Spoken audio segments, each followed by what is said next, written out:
How's it going, everyone? Today we have this Echo, I think it's a 225. Yeah, SRM 225. That's a weed eater, but that's not really the basic point. The basic point of this video is we're going to get it working, and then I'm going to go over, can you make any money flipping weed eaters?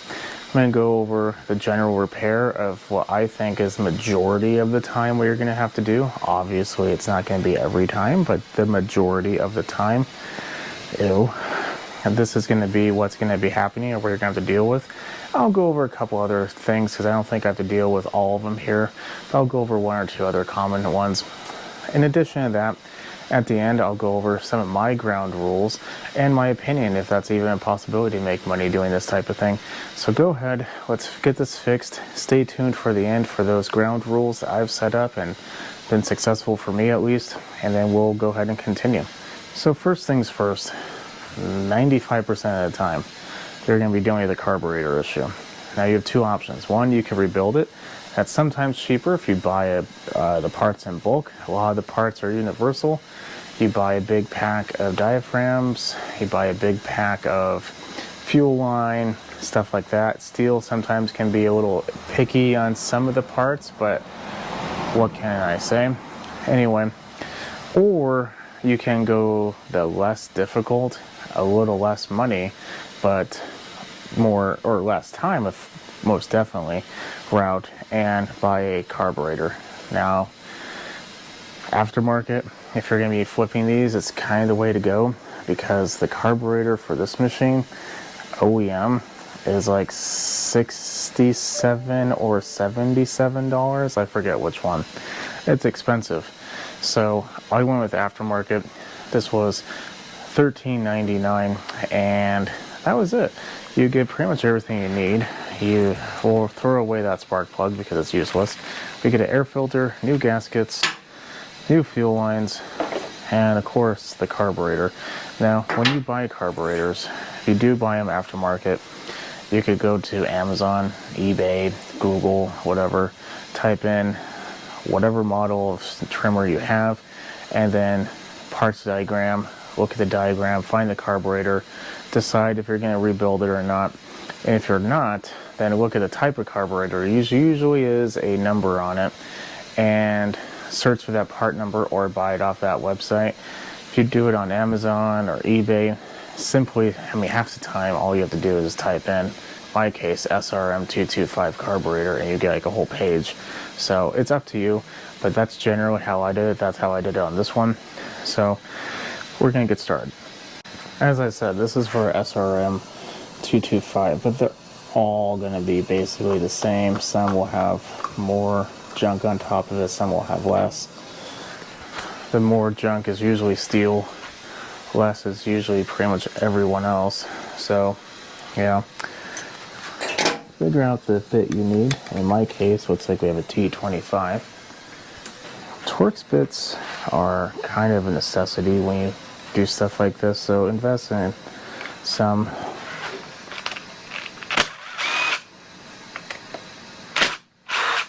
And usually, once you get this, if you have fuel in your tank, you're going to crack the fuel open. Because if you don't, we're eventually going to take off the fuel lines. We'll actually probably do that now. If you don't crack it, there's pressure in there.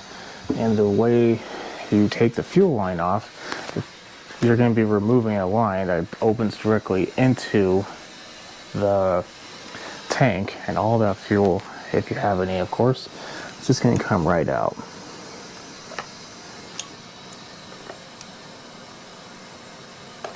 These fuel lines actually don't feel too bad. This black one, though, is pretty nasty.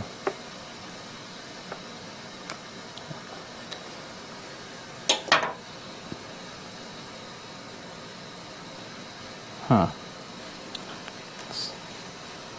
That just gets stuck in there? No. It's very odd.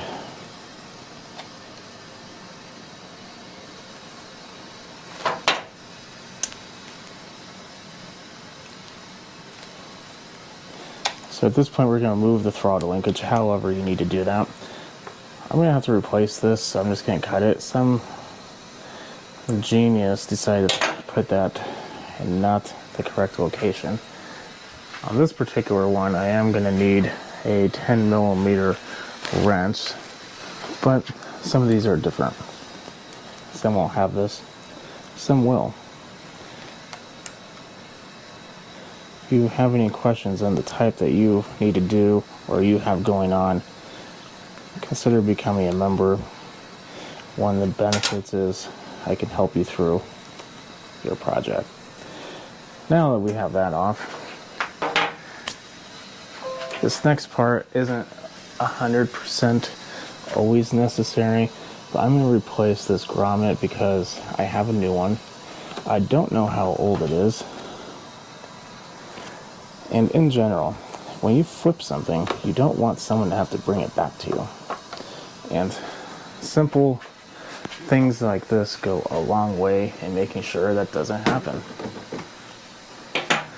Now in my case, there is fuel. I didn't really look at the condition of it, and in my case it's pretty bad, so I'm going to empty the fuel out. We're going to do this the hard way the first time. If it's too hard, we'll fix it. But we're going to, where does this thing go?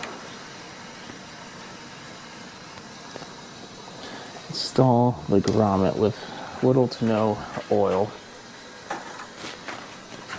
Usually with these, if you can get one end started, makes the others a lot easier.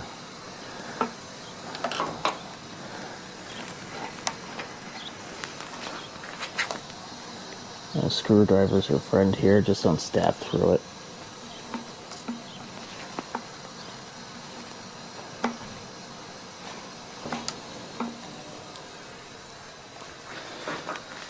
Sometimes something that can help is if you take out some of the lines. I'm going to take out these two lines just because one is for the return and the other one is for the vent. It just can make things a lot easier to install.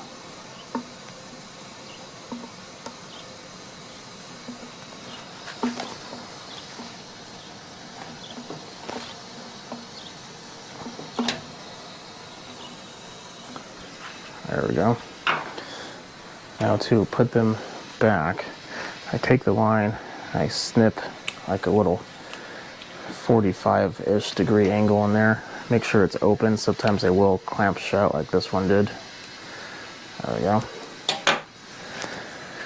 And at this point, I think I will actually take some WD-40 because the fuel lines can be a tad bit on the annoying end.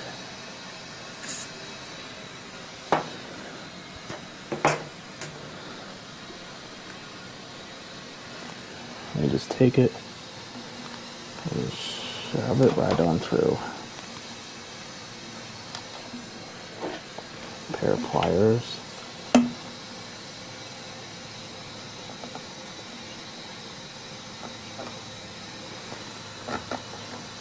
There we go. Perfect. It's about an inch or so inside the tank. That's fine. Then we take our vent, exact same thing. Cut a little slice out of it so it's easier.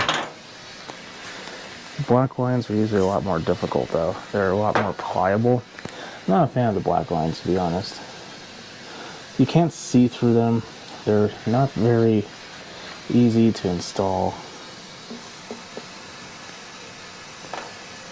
It's just, in my opinion, they also don't last as long. I've had to replace more of this style of line than anything else, so that is 100% my opinion. Some people might have had zero issue with these lines in the past, I don't know.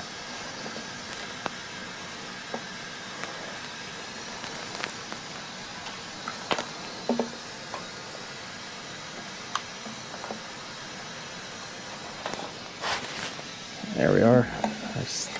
They're coming through now. Perfect. Now we have the fuel lines on. We can go ahead and install the carburetor.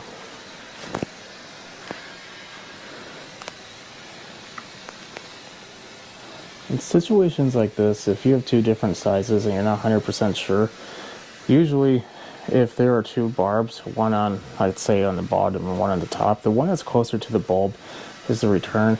The other one is the fuel line. When they're together, the big one is the fuel line.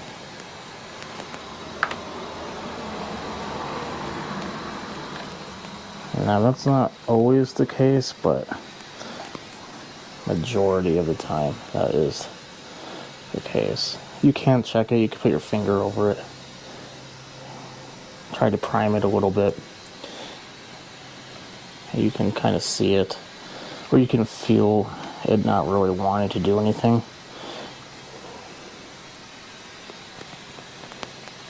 There we go. And now I'm going to put, there's already a gasket on there, so I'm not going to worry about these. There's also a gasket on this part. So yet again, I'm not going to worry about putting the other gasket on there. Gaskets, unless you rip them or they're super old, generally are not going to be a whole lot of your problems. I mean, they can be, don't get me wrong, but in this case, they appeared to be in pretty good condition. So for that reason only,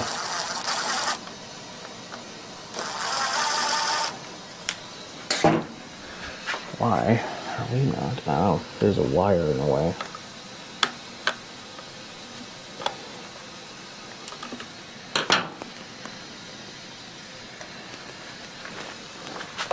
The design of this kill wire really could have been better.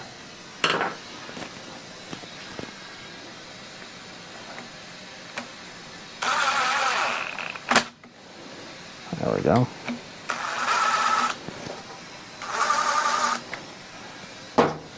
Seriously, is that wire still causing problems here? Okay, I'll be right back.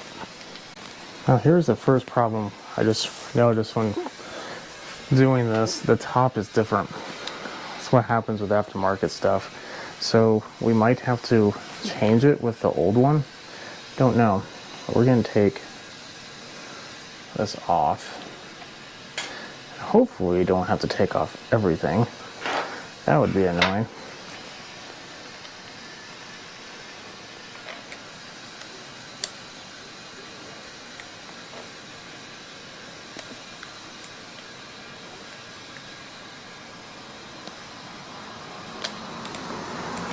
And of course, this is gummed securely in place. I'll be back.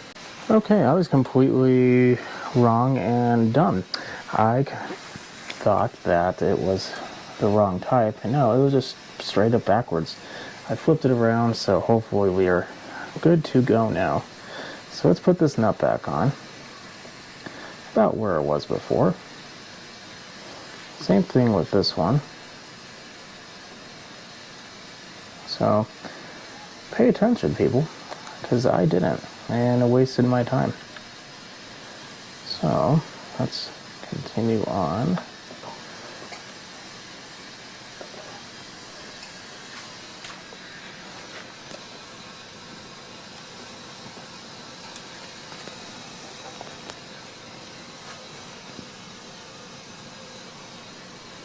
Don't really like how that's not fitting. Definitely feels like this nut is not wanting to play well. Yeah, it's not wanting to play very well, which is unfortunate because it is going to have to play well. It just doesn't quite know it yet. There we go. Okay.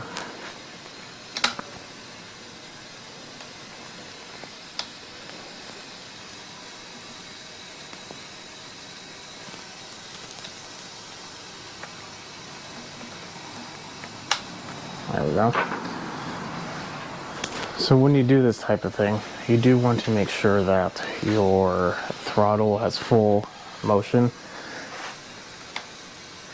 That's full, I can tell because it's hitting the plastic. And very importantly, these are usually not tuned very well, especially the idle. We're going to want to make sure that it can go to an idle, and it looks like it can. Like, that's pretty much all. So that position is okay. If this wasn't okay and it wouldn't go all the way to idle, or it wouldn't go to full throttle, you're going to want to adjust these, and then at that point you should be good to go. I'm going to put the air filter on, back on, and put some fuel in there, which brings me to another good point. In fact, we'll talk about it while I do that. Fuel. Weed eaters in particular, or just any small engine, 2 cycles especially, don't like old fuel at all.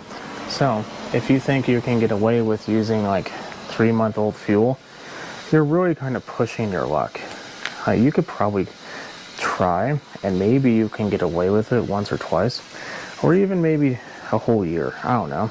But in general, you don't want to use old fuel. That is going to kill this machine. In addition to old fuel, if you don't have to, try not to use ethanol fuel. I understand it's harder to find in some places in the country or in the world. Really, these air filters are just, they love to just be a giant pain. Anyway, but if you can locate it, I would highly recommend spending the extra money and buying non-ethanol fuel. The carburetor has parts in it that do not like ethanol fuel whatsoever. You can buy special kits and repair them easily, but if you can just avoid it, please do. So in here I'm putting non-ethanol fuel. It's a 50-to-1 mix with Echo Red Armor, and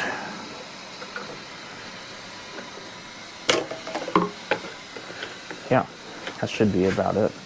So we're gonna go over one final step that is actually 2 final steps that are important, and then we'll be done. First one is this. Are the lines too long? This one could be, but even then, it could just be pushed a little bit further into the tank and it would be fine. Like, it's only maybe like an inch, and even then it's not being restricted at all. Fuel line looks good. That's not being restricted at all, so we should be okay. Next thing, we close our fuel cap. Make sure it's tight. Don't want to leak. And because we are doing carburetor work, we want to make sure that it primes.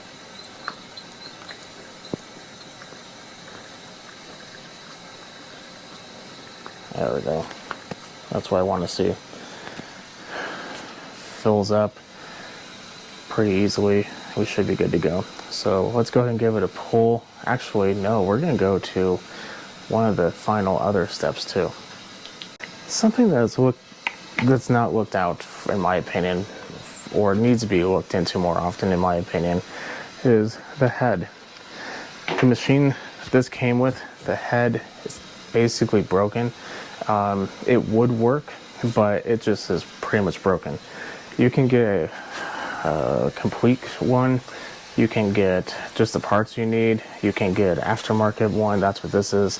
To be honest, they're all pretty much the same. There is a quality difference, but as long as you're not beating it to death, it should last for quite some time. And the price comparison, I could buy 4 of these for the price of one genuine one. And sometimes the genuine ones aren't even that great to begin with. This is pretty easy to install. You literally just screw it on. It has a screw on the end of the shaft, and then you just tighten it up, and that's it. So I'm going to do that. 2-cycle engines a lot of times can run either direction, so sometimes the head will spin in a different direction on certain machines. Look at the threading. Echo, for instance, is a reverse thread for the head. So if when you're removing, look up your instructions, it'll tell you if it's reverse or standard. Majority of the time though, I find it is going to be in reverse. We have it on. We have it on choke.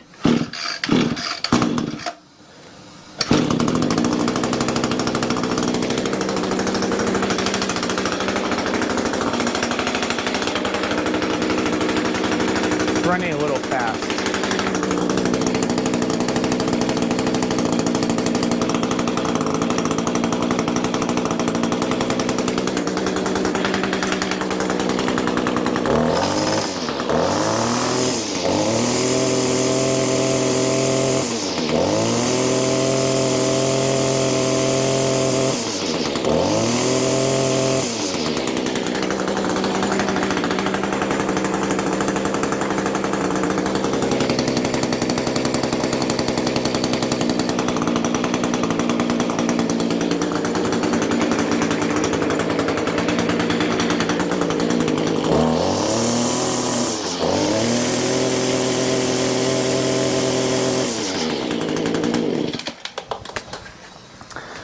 So how you know it's running a little fast is it will actually kind of always spin the head.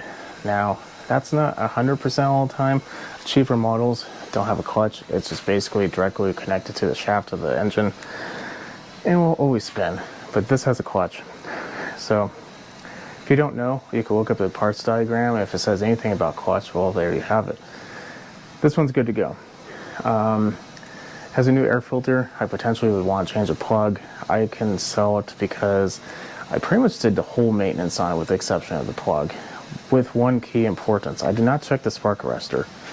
Well, I should rephrase, I did check the spark arrestor. On this one, I could shine a light and see through. It's not a problem. Steels, you should always take the spark arrestor out and clean it. Cleaning is very easy. Tank of propane gas and a lighter, well, and a nozzle. You can take carb cleaner and a toothbrush. If you use the propane or MAP gas or anything, just gets red hot, blow it out, and it's clean. The toothbrush you'd be a little bit more careful on. You don't really want to use like a steel brush because that can rip it. This is not thick, robust screening material. It's pretty thin. So go ahead and do that. So now we're going to go over, now I want to preface this. This is what I do. Your area might be different. I'm going to put this on the internet. Actually, I don't even need to be honest. It's already sold. I know someone that needs one. I told him I had one, and he's willing to buy it for the price that I told him. And I told him $120. This is usually a $249 machine, sometimes more, sometimes less. And I usually roughly do about half. Unless it's a harder to find machine like that welder, that's going to be probably closer to 60 to 70% of normal price, because even at that deal. But basically, if you would buy it, that's the price that I would set it for. So $120. Now, can you make money? Well, let's go ahead and figure that out together. The number one way to lose money on these is by overpaying for it. If you can find stuff like this for free, then go ahead. That is great. Like that, you can almost always make your money. Like I said, as long as it has compression and it's generally not beat up, like you're not missing plastics or anything like that. Yeah, you can put a $15, $14 carb on there. That head is $12. At $25, $26 into this machine. That's it. Sold it for $120, $95 profit roughly. That's not bad. Now, if someone wanted $50 for this and they said, hey, it runs great, but it just needs a little tune-up, maybe it needs a new spark plug, you know, the standard stuff you see online. Now you're getting into that territory where if you did pay $50, you probably could do the exact same thing here that we did today. But now you have $75 into it. And you're roughly going to get about $40 to $45 if you're in my area or your sale prices are roughly close to my area. That's when it gets hard. This project, if I wasn't filming it, would have taken me maybe 10 to 15 minutes. So even at $40, if you're going to go by an hourly rate, that is $160 an hour. So that's not bad. But then you have to factor in the time to get it, the travel. This brings me to my next one. This is what I do. When I list this, I tell them everything I did. Eventually I'll do the spark plug, new carburetor, new fuel lines, new air filter, new head with a full head of line. And if they bring in their old one, I'm willing to give them a $20 discount. Now, that discount prevents or stops me from having to look for one. and it also gives them the opportunity to get rid of their old one so they don't have to throw it away. It's a win-win. A lot of people like that. They bring them in quite often, to be honest. And you don't have to waste gas. You can spend that $20 discount, just consider it an extra cost, and that's it. So at the end of the day, this is going to make about $75 in profit for me, because if I was going to give a discount, or $95 right now, because that's the way it's going to work out. So give that discount opportunity, and you'll be surprised how many people just want to get a new one and they don't want to fuss with their old one, and here you go, take mine. And then you have a whole new project. Couple things I would not do, especially if you're buying them. If it's free, okay, you can do whatever you want. I would not get cheaper brands, Craftsman, Poolon especially, stuff like that. That is not going to make you any money. Let me give you an example. I have a Poolon that someone gave to me for free, and I'm not going to be able to make anything on it because the carb itself is going to be about 15 bucks. It does need a new head as well, so roughly about the same. So we're roughly about $25 into it. It is very difficult in my area to sell this for $50 to $60 if it was a Poolon or Craftsman. Echo and Steel I can sell all day. They're good names, they're good brands. At least one of them is. But people like them. So my first tip is get stuff that people like. The next one is, especially if you're going to be buying it, the engine has to have compression. If there's no compression, you don't buy it. And if there is no compression, you tell them about it, and they're willing just to give it to you, then that's fine. That is a okay deal in my opinion, because you're not paying for it. Just paid for your fuel and time. That's it. But if you can follow those two rules of the engine needs to have compression, it has to be a decent name, and the third one being very important, it has to be complete. Unless it's something simple like the head. The plastics are not easy to find. Let me rephrase. They are easy to find, but they are surprisingly expensive. They're hard to find cheap ones. And when you do, they are very cheap, and people can tell. So if you're going to be doing this, complete machines with compression that need minor parts. That is the key to make money on this. Because if I had to buy a carb, a head, that's 25. Then I had to buy a switch. I mean, who knows? That could be roughly anywhere between 20 and 60 depending on the model. There's a big chunk of profit out the window right there. Maybe the clutch is going bad. Those range as well, $15 to $45, maybe even $65 I've seen for a couple of them, especially if it's a larger machine. Yeah, that can eat some of your profit too. So be wary on that. So yes, you can. If you follow those three rules, you pretty much are not guaranteed, but you're pretty close to guaranteed to making your money back. I suppose you could sell it, or no one would want to buy it. Who knows? But I'm sure you'll be able to make your money back. I'm going to go ahead and leave you at that. Follow me on Instagram at SmallEngine101 if you like what you've seen. If you have any questions, definitely leave a comment below. If you did like it, put a thumbs up. That helps me out, and it helps the video out. So put a thumbs up if it helped you out. If you have any questions, like I said, leave that comment, or if you need personalized help, I had mentioned before, become a member. That is a perk. I'm going to leave you at that. Have a good night. See you later.